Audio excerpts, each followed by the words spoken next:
Major League Baseball has one of the biggest free agencies in all of sports. However, there are a few major factors that hold it back from being even better than it could be. This should be the part of the offseason that has every fan excited and locked into Twitter and other news sites to see exactly what's happening. However, it just doesn't tend to work like that for multiple reasons, so let's jump right into them. The first major issue with free agency is the fact that there's no salary cap or salary floor, and this works both ways. Either owners are spending too much money or owners are spending not enough money. Owners like Steve Cohen, who are just so rich, he's one of the wealthiest men in the entire world, and especially in America. He's so rich that he can just go out and get whoever he wants, whenever he wants, and not worry about what it's gonna do for the future. And this is all while John Fisher, the owner of the Athletics, and no longer the Oakland Athletics because he was too cheap to build a stadium, pretends that he is poor when he has a $3.2 billion net worth. This net worth is more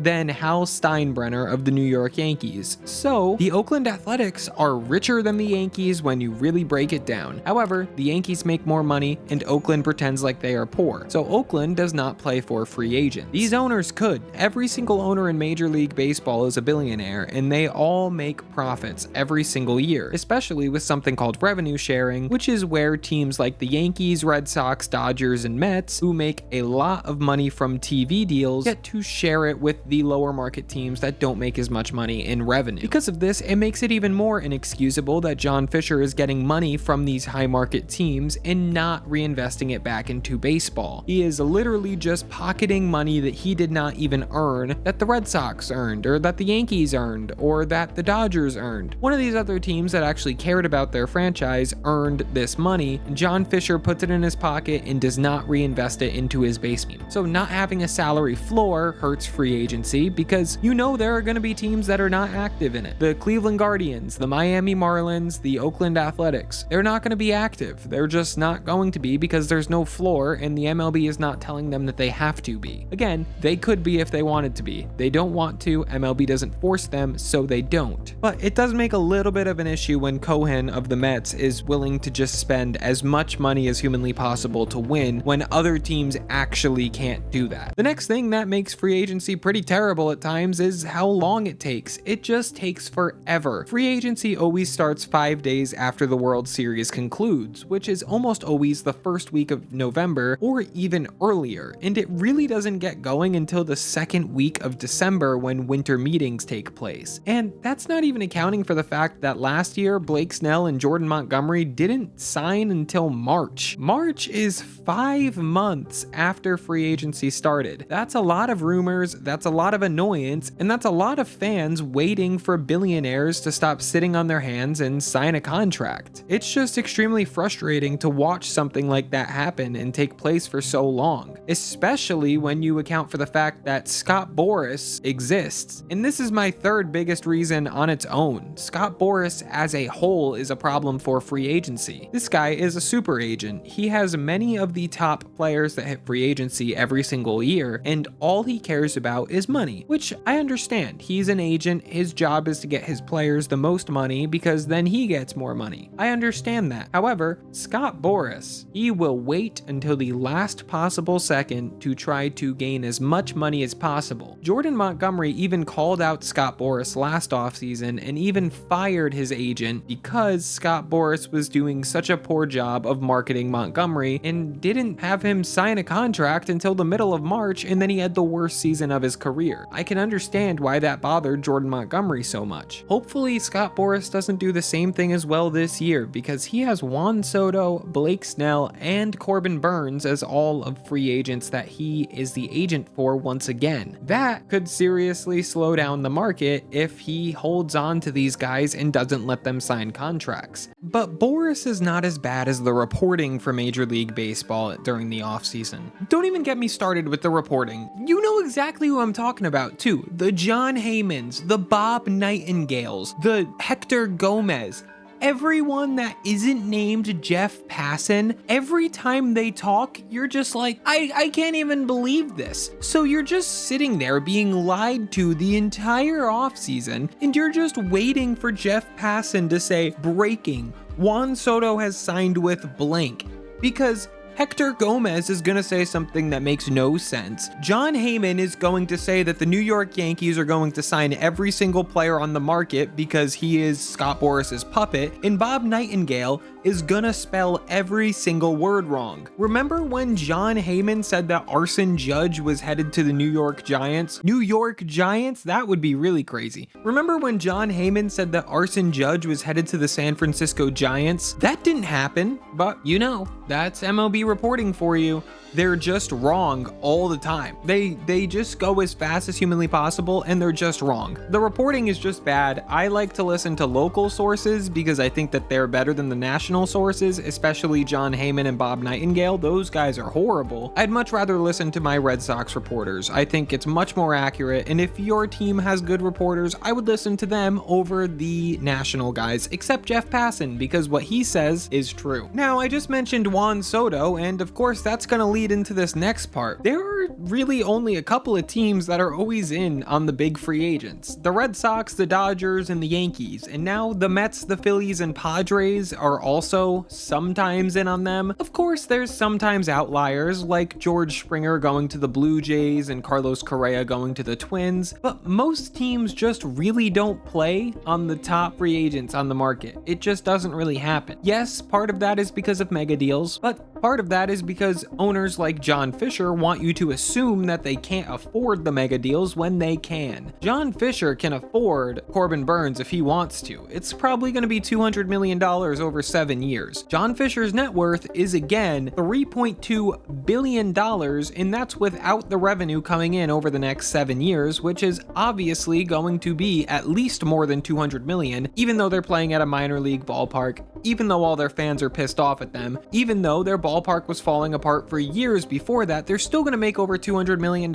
in revenue easily. So they could be in on Corbin Burns if they wanted to be, however, they don't want to be, so they aren't. The Red Sox haven't been in on big free agents either up until this offseason. Over the past couple, they've been out of it too, and the Dodgers have just signed everyone. The Phillies have been in on a lot of people since Dave Dombrowski took over because he is a GM that loves to sign players, and the Padres as well. They've been interested in a lot of players too, and especially in the trade market. So let's go Padres for being a somewhat low market team and being a little active in free agency. And the Giants too. I should give the Giants a little bit of credit. They've been active as well. They don't always sit back. And I guess the Cubs. There are a couple of teams, but you know who the big ones are going to be. When the Juan Soto report came out, you went, okay, he's going to the Mets, Yankees, or Dodgers because he didn't think that the Red Sox would do it. Now the Red Sox are in a little bit, and the Blue Jays maybe are in a little bit, but I don't buy that. So now it's like, okay, the 4 teams that are in on everyone are in on the big free agent. Here's a shocker. That's one of the bigger issues too, because there's just no parity in free agency. There's a lot of parity in baseball in general, but not in free agency. That's another issue. And part of the reason for that is most of the insane players don't even go to free agency. If they're on high market teams, like Mike Trout, Rafael Devers, Mookie Betts, yes, he got traded, but he got extended before he touched free agency. These guys generally don't touch free agency. Sure, there are a lot of outliers as well, like Aaron Judge, obviously, like I just mentioned. Juan Soto is in free agency right now, Bryce Harper, Manny Machado, but the last two were not on high market teams before they hit free agency. Now, along with that, things are changing a little bit. Bobby Witt Jr. is a great example because the Royals are not a high market team whatsoever, but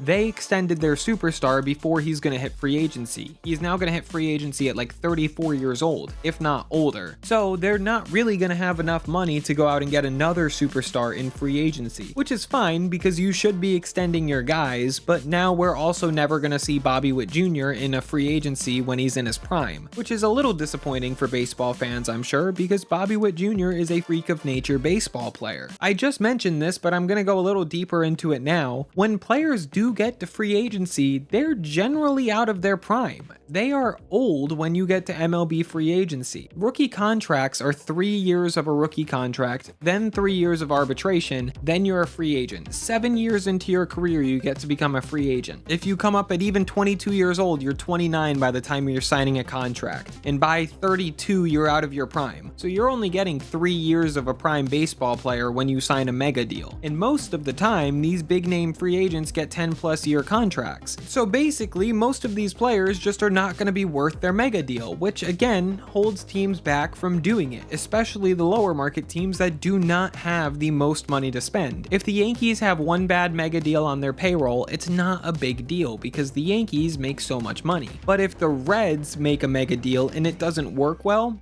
Cincinnati just isn't bringing in the same kind of money that New York is, so now they're in deep trouble financially. And because of that, they're not going to be able to really go after it in free agency. So this is why a lot of teams are afraid of these mega deals, especially because a lot of them haven't worked. It's not just the age, they just haven't been working. For example, Mike Trout has been injured basically every single year since he signed the biggest contract extension in MLB history. Jacob deGrom was a known injured player. The Rangers gave him a 5-year deal. He's been injured since he signed that deal. Albert Pujols was too old to play baseball once he signed that contract. He only had 1 or 2 good years on the Angels before he was bad for the remaining 8 or 9. Steven Strasburg, again, got injured immediately after winning World Series MVP and getting a massive contract. Anthony Rendon can't stay on the field. I mentioned 5 contracts here. 3 of them have been Angels. That poor organization has been brutally attacked by luck. I can't really comprehend how they've gone through so much damage. But now I'm sure low market teams are saying, will Juan Soto be the same thing? If we have to give him 12 years, is he really going to be Juan Soto when he's 38 years old? There's a chance he's not going to be, and this is part of the reason why free agency is a problem. I really just hope that free agency gets a little update soon, because I think it's not as fun as it could be. If free agency had like a 2-week signing period where every single player had to sign if they were going to get a mega deal, and it just was super fast paced, and you got like 10 signings every day,